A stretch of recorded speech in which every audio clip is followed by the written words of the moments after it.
Hello and welcome to another Bodgit and Leggit video. This is another quick TNT. This is how to reset the oil or the inspection or the intermediate or the oil light on a 2007 Skoda Fabia.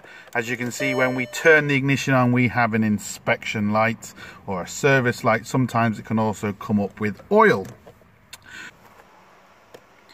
So what you want to do is press and hold the button down, turn the ignition on, wait a few seconds,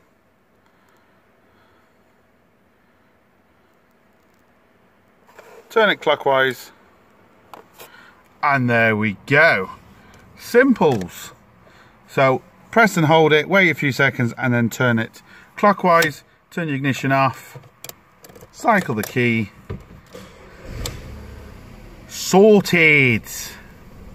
So please like, share and subscribe. Don't forget, links up here, links down below, comment and all that. Don't forget, check out my Facebook, Patreon and Instagram. But most importantly, don't forget, get your hands dirty. See you for the next one. Sorted.